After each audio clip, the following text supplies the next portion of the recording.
एक पुराना गांव कुसुमपुर। चारों तरफ खेत, टूटी कच्ची सड़कें और रात होते ही ऐसा सन्नाटा कि जैसे हर चीज किसी डरावनी शक्ति के अधीन हो। यहां गांव में कुछ दिनों से रात में लोग एक एक करके गायब हो रहे हैं और इन्हें कौन गायब कर रहा है ये कोई नहीं जानता। इस वजह से यहां के लोग रात में बाहर निकलने से डर रहे हैं। वीरेंद्र शहर में रह रहा था। उसके पिता की हाल ही में मौत हुई थी और अब उसे अपने पुश्तैनी घर और जमीन के कागज पूरे करने के लिए कुसुमपुर लौटना पड़ रहा था। शाम का समय था। आकाश में हल्की धुंध थी और सड़कें लगभग अंधेरी। वीरेंद्र ऑटो में बैठा गांव की ओर बढ़ रहा था। ऑटो वाला चुपचाप ड्राइव कर रहा था।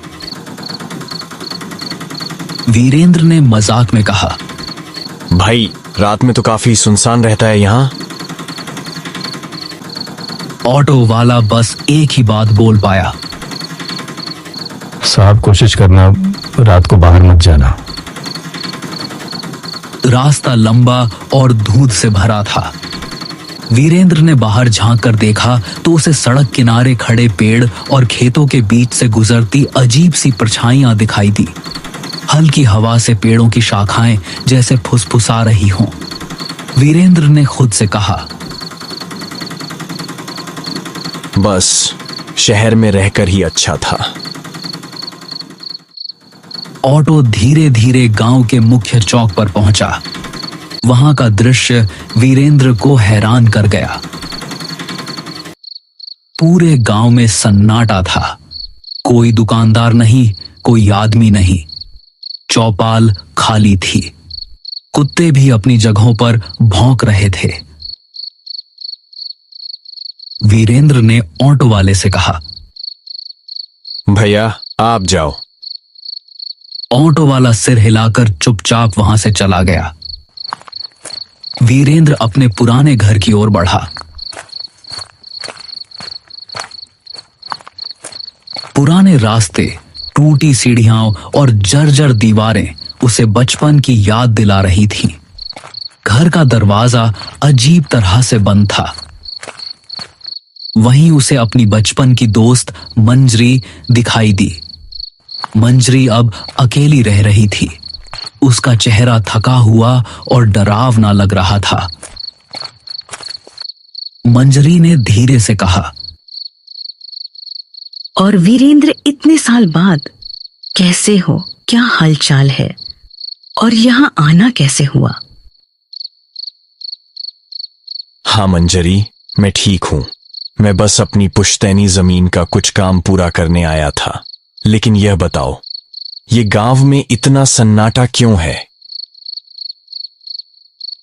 वीरेंद्र, हर रात यहाँ कोई ना कोई आदमी गायब हो जाता है। कोई आवाज नहीं, कोई निशान नहीं। बस सुबह जमीन पर एक काला निशान मिलता है, जैसे किसी ने उन्हें जला दिया हो। वीरेंद्र ने हंसकर कहा, मंजरी, ये सब मनगढ़ंत बातें हैं। गांव वाले डरावनी कहानियां बनाते हैं।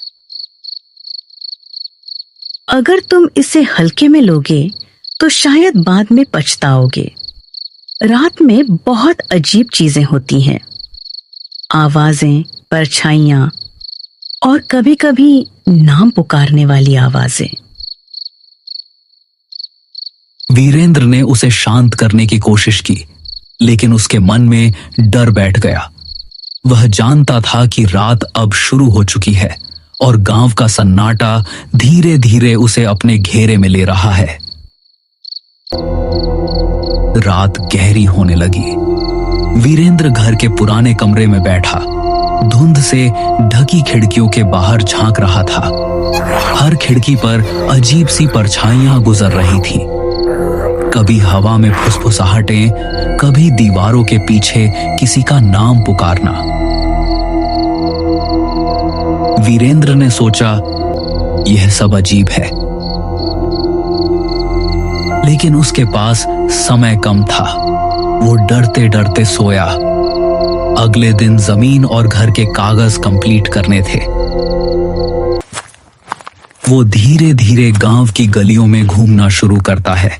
वहां हर घर का दरवाजा जल्दी बंद होता है, कोई बाहर नहीं दिखता, चौपाल बिल्कुल खाली। कुत्ते भी अजीब तरह से घूर रहे थे। वीरेंद्र ने महसूस किया कि जैसे हर कोई डर के साए में रह रहा हो। तभी उसे गांव का पुराना पंडित दिखाई दिया। पंडित बुजुर्ग और गंभीर थे। उनका चेहरा समय की मार झेल चुका था। पंडित ने वीरेंद्र को देखते ही गंभीर स्वर में कहा, वीरेंद्र, तुम यहां क्या करने आए हो? पिताजी के जमीन के कागज पूरे करने। लेकिन ये सब अजीब क्यों है? यह गांव शापित है और यह श्राप उसी जमीन से जुड़ा है जो तुम्हारे परिवार की थी। वीरेंद्र हैरान रह गया। उसने पूछा, कैसा श्राप? तुम्हारे दादा ने इस जमीन पर एक मंदिर गिरवाया था। उस मंदिर में एक रक्षक की आत्मा थी जो गांव की रक्षा करती थी। जब मंदिर टूट गया, आत्मा कैद हो गई। अब यह हर रात किसी इंसान की आत्मा खींचती है ताकि अपनी कैद से मुक्त हो सके। वीरेंद्र ने पंडित की बातों को बड़ी गौर से सुना, लेकिन उसके भीतर डर बैठ चुका था।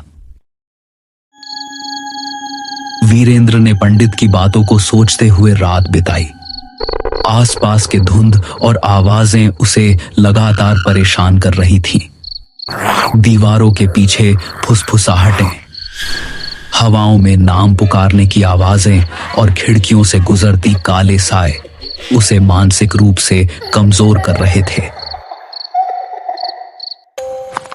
अगले दिन वीरेंद्र ने तय किया कि वह उस जगह जाएगा जहां मंदिर था। उसे जानना था कि क्या सच में यह श्राप उसके परिवार की गलती का परिणाम है। वीरेंद्र, मत जाओ वहां, यह खतरनाक है। तुम्हें शायद बचकर नहीं निकल पाओगे। मुझे सच्चाई जाननी है। अब डर कोई काम नहीं आएगा। रात का समय था।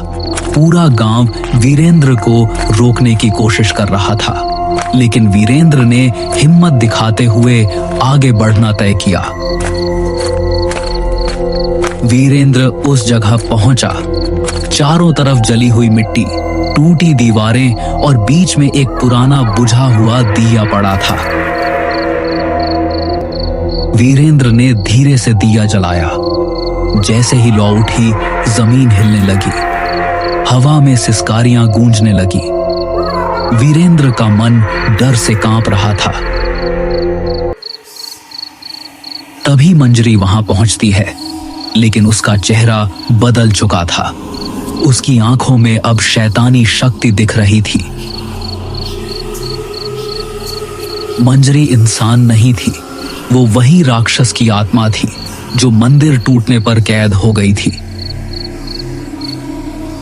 सालों से मंजरी गांव के लोगों को मार रही थी ताकि उन्हें अपने अंदर खींचकर श्राप से मुक्त हो सके। लेकिन अब वीरेंद्र के लौटने से उसकी कैद पूरी तरह टूटने वाली थी। मैं अब तुम्हें नहीं छोड़ूंगी। तुम्हें निगलने के बाद मैं इस श्राप से मुक्त हो जाऊंगी। नहीं, मुझे छोड़ दो। लेकिन आसपास धुआं फैल जाता है। धीरे धीरे वीरेंद्र गायब हो जाता है। गांव में अब केवल सन्नाटा और हवा में हल्की सिसकारियां रह जाती हैं। सुबह गांव में अफवाह फैलती है। वीरेंद्र भी उस राक्षस के चंगुल में फंस गया। गांव के लोग अब और अधिक डर के साए में जी